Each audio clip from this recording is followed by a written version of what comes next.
The solarium was already humid, the air thick with a scent of damp earth and vanilla orchids, but the heat rising in my chest had nothing to do with the greenhouse climate. I was on my knees, soil staining the knees of my favorite canvas overalls, carefully pruning a rare blue heron orchid I'd spent 3 years cultivating from a seedling. It's delicate work. One wrong snip and you lose a season of growth. The glass door slid open with a hiss I hadn't authorized. I didn't look up immediately. My focus was on the shears in my hand. But I heard the click of heels on the slate floor. Too sharp, too fast for anyone who actually worked here. Then came the voice. Young, high-pitched, and dripping with that specific kind of annoyance people reserve for service staff they deem incompetent. Hey, you. I kept my head down, finishing the cut. Excuse me. Hello. Can you hear me? Finally looked up. Standing over me was a girl who looked like she'd been airdropped from a reality show about trust fund babies. Blonde extensions that cost more than my first car, a white linen sundress that would be ruined in 5 minutes in this humidity, and a look of pure, unadulterated entitlement. She thrust a white plastic trash bag toward my face. Smelled like stale coffee. Take this to the bins, she snapped, practically dropping it into my lap. And tell James I'm ready for the tour. He said the staff here was slow, but I didn't expect dirty. I stared at the bag, then at her. Slow. Dirty. I took the bag. My soil-stained gloves left muddy fingerprints on the pristine white plastic. Sure, I said, my voice flat. I'll let him know. Drop a comment and let me know where you're listening from and what time it is for you right now. I'd love to know who's part of our community. I didn't correct her. I didn't stand up and introduce myself as Heather, the owner of this estate, the CEO of the biotech firm that paid for the roof over her head and the ground beneath her heels. I just watched her turn her back on me, already tapping furiously on her phone, wandering deeper into my sanctuary. She touched a delicate fern, her acrylic nail snapping a frond clean off. She didn't even notice. She just kept walking, treating my home, my work, like a backdrop for her main character moment. That was the moment. That small, careless act of destruction. It wasn't the insult. I've been underestimated by men in boardrooms for 20 years. Being mistaken for the gardener by a 20-something didn't bruise my ego. It was the entitlement. The absolute, unquestioning belief that she could walk into a space, demand service, break things, and face zero consequences. I watched her, and suddenly it wasn't just anger. It was a diagnosis. You see, in my line of work you learn to look for root causes. Why does a system fail? Why does a cell mutate? And why does a young woman act like the world is her personal vending machine? It's rarely just bad manners. It's conditioning. I looked at her, really looked at her, and I realized she had never been told no. Not by a parent, not by a teacher, and certainly not by whatever man was funding that wardrobe. She was the product of a lifetime of enabling. Someone had smoothed every road she walked on, removed every obstacle, paid every fine. She wasn't just rude, she was stunted. A bonsai tree forced into a shape that looked decorative but couldn't survive a single storm on its own. And my husband was the one currently holding the watering can. I stood up, wiping my hands on a rag. The soil was deep in the creases of my palms, dark and grounding. James loved to tell people he built this life. He loved the phrase self-made man. But standing there in my dirty overalls, watching his mistress treat my solarium like a waiting room, I remembered the truth. I remembered the nights I slept on the lab floor while he was out celebrating passing his boards. I remembered the check I wrote to pay off his student loans, $240,000, the day my first patent was licensed. I remembered buying this estate not because he could afford it, but because I wanted a garden, and he wanted an address that would impress his colleagues. He didn't build this. He was a tenant who had violated the lease. I pulled my iPad from the potting bench. It controlled everything on the estate, the lights, the locks, the security cameras, and the finances. I logged into the dashboard. My finger hovered over the security feed. I could see James's car pulling up the long driveway. He was driving the Porsche I bought him for his 40th birthday. He was smiling. He looked like a man who thought he had gotten away with it. He had no idea he was driving into a foreclosure. The glass door slid open again. James walked in, adjusting his cuffs. He looked polished, expensive, and completely out of place among the humid greenery. He was beaming, that practiced, charming smile that worked on patients and donors and apparently 24-year-old girls. "Babe, sorry I'm late, the traffic was." He stopped. He saw Scarlett standing by the koi pond, looking bored. Then he saw me standing 10 feet away, holding a trash bag and an iPad. The color drained from his face so fast it was almost impressive. It was like watching a light bulb burn out. "James," Scarlett chirped, turning around. "Finally. I was about to send a search party. And your gardener is weird. She's just been staring at me." James looked at me. His eyes were wide, pleading, terrified. He opened his mouth and I waited. I waited for the truth. I waited for him to be a man, just for once. "She's..." He laughed, a nervous, choking sound. "She's eccentric staff. Very dedicated. Don't mind her." Eccentric staff. I felt a cold, sharp clarity settle in my chest. It wasn't rage anymore. Rage is hot. This was absolute zero. "Just focus on the house, babe," he said, grabbing Scarlett's elbow and trying to steer her toward the patio doors. "I told you I'd show you the empire I built. We'll need the patio cleared by noon." He threw over his shoulder at me, his voice tight. He was dismissing me. In my own house. I didn't say a word. I just watched them go. Once they were outside, I looked down at my iPad. I opened the financial tab. There it was. A notification from 10 minutes ago. Payment declined. American Express Black. $18,500. Cartier. He had tried to buy her a bracelet this morning. On our joint account. The account I funded. He hadn't just brought her to my home. He had tried to adorn her with my money before doing it. I didn't cancel the card. That would be too loud. Too emotional. Instead I tapped the settings. Daily spending limit. I typed in $5. I watched the screen for a second, imagining the next time he tried to swipe it. Maybe for champagne. Maybe for gas. It didn't matter. He was cut off. Then a red banner flashed across the top of the screen. Priority security alert. System override requested.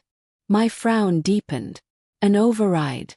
The only person with override codes besides me was the head of facilities. I tapped the alert.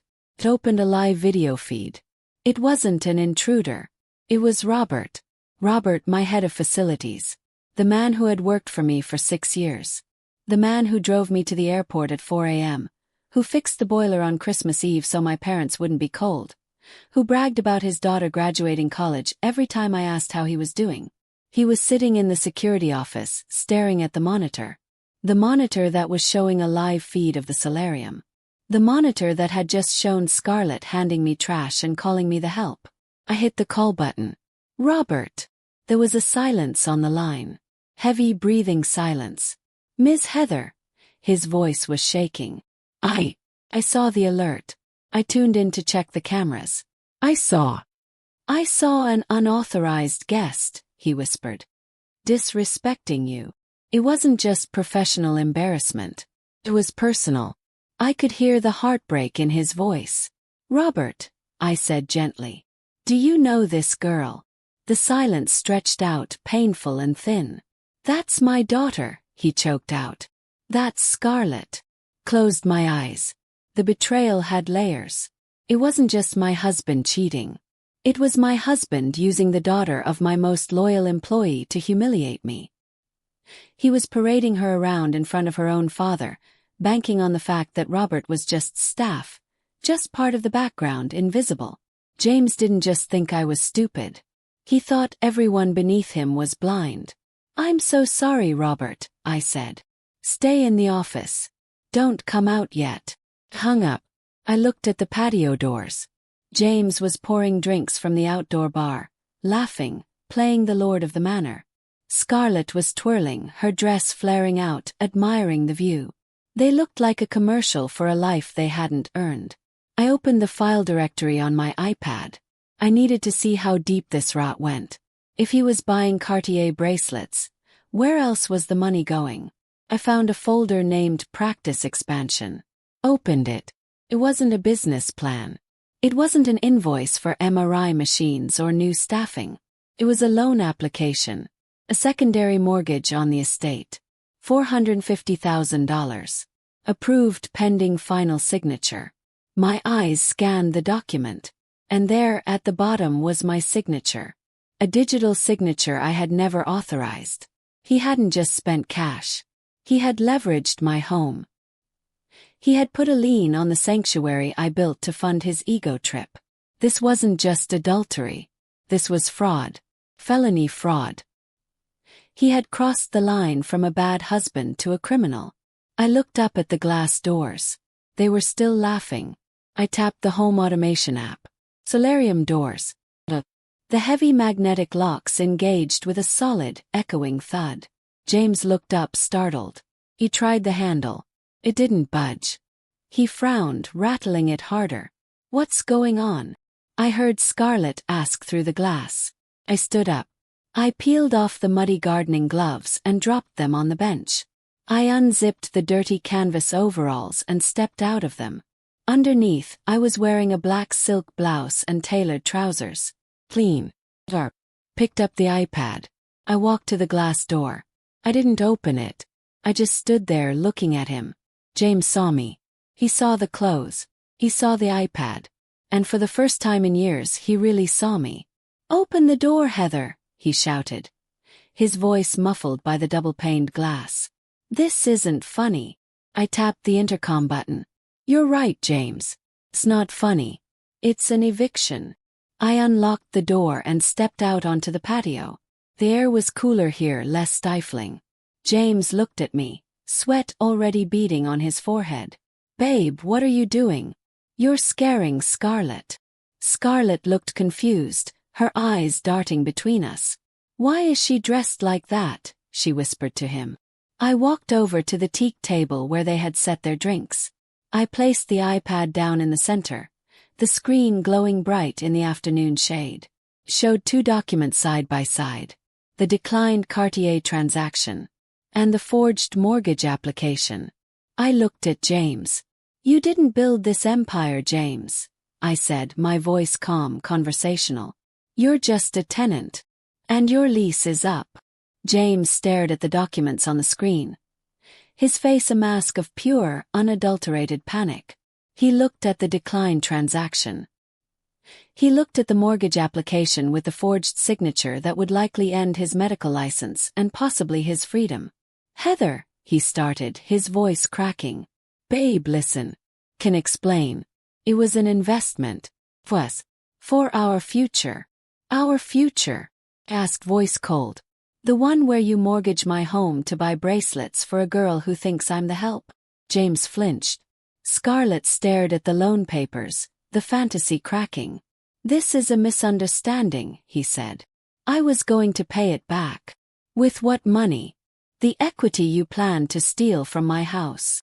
Save it for your lawyer." I tapped the iPad. Solarium doors. Unlock. The locks clanked.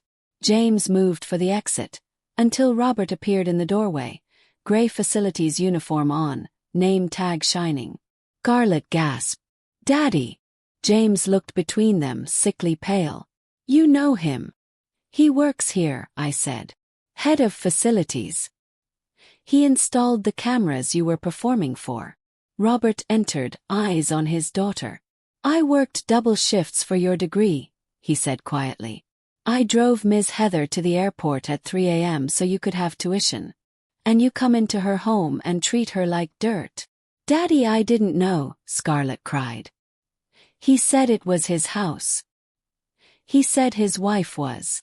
Robert turned to James and held out a cardboard box.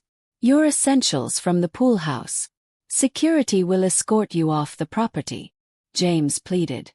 "Where am I supposed to go?" "Not here." He took the box and left. Scarlett stood, mascara streaked. "I'm sorry. You didn't ask." Robert unclipped his ID badge. Ms. Heather, I resign. I'm ashamed. Pick that up. I'm not accepting your resignation. But your daughter is not you. I lifted my shears. If a plant has rot, you don't burn the garden. You prune the dead weight so the roots survive. James was the rot. Face scarlet. Your father keeps his job because he earned it. You stop living on his sacrifices. No allowance. No bailouts.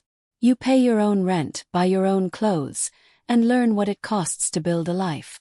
Robert nodded, finally firm. Get in the car, Scarlet. They left. The solarium fell silent. I returned to the blue heron orchid. It snapped frond weeping sap. The roots were deep. I made a clean cut, removing the damage. It would heal, grow back stronger, and reach for light that was finally mine. Sometimes you have to get your hands dirty to clean up your life.